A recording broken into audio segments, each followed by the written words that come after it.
Good morning, good afternoon, or good evening, wherever you're tuning in from. We're spending this beautiful morning capturing forest bathing, short snippets for you to enjoy.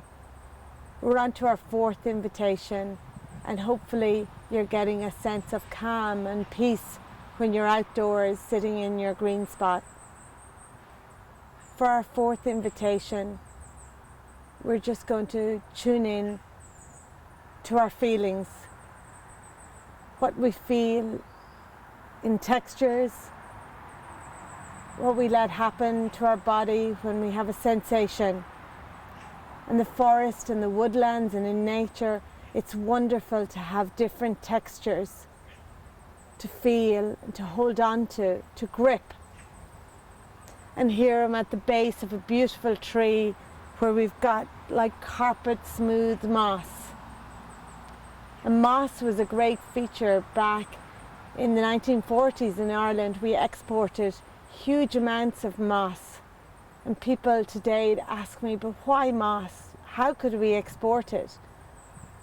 We exported it because in the wartime, people ran out of bandage and to cover the wounds of the soldiers being hit by war. And if you take a piece of moss and put it on a wound, it soaks up, and a great healing spirit, not only for the soakage, but for all that's left inside.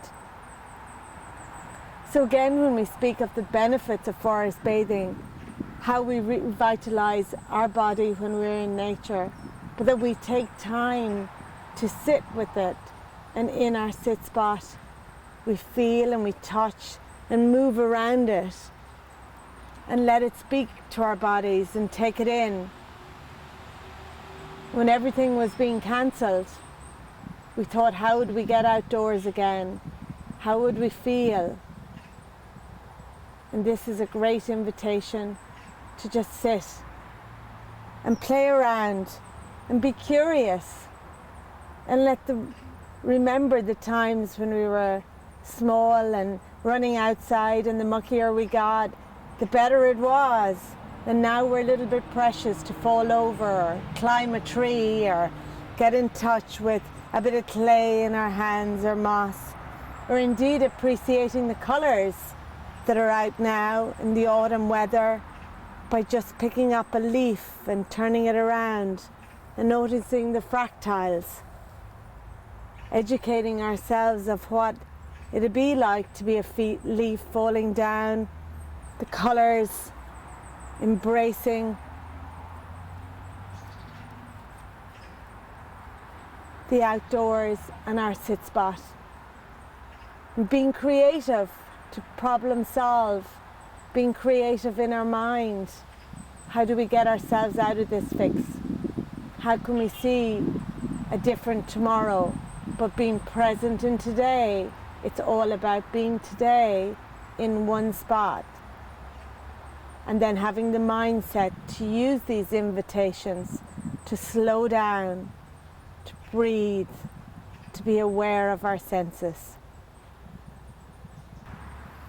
For my next little piece of poetry, during the times that we were closed down, a great poet in Australia took the time and just fetched out a pen and a piece of paper and wondered what it was like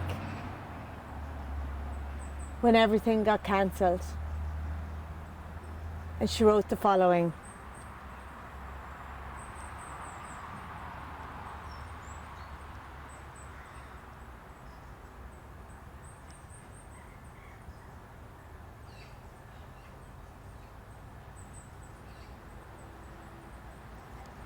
And simply titled it, Everything's Been Cancelled, by Jackie Hosking.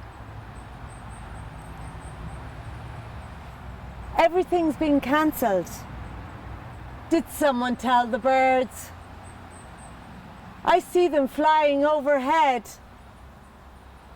They surely must have heard. And all the blooms are puckering and begging to be kissed. Has anyone told the bees? that kissing must assist. Did anyone tell the fish they're breaking all the rules? Everything's been cancelled, including all the schools. And have we told the ocean? If only someone would. It just keeps creeping closer. It hasn't understood.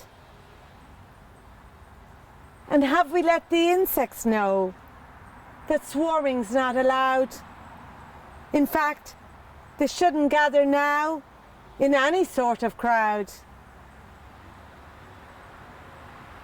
And who's in charge of keeping all the raindrops in their place?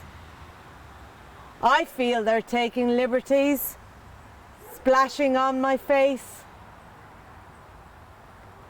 And goodness gracious, now the sun is coming out to play.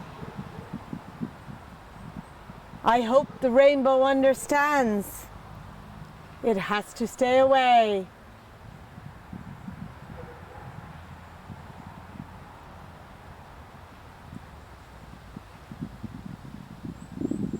And thank you for joining our 4th invitation. We're going to wrap up soon in our next one. And I hope that you're finding your sit spot, disconnecting to reconnect with your 5 senses in nature. Have a good day.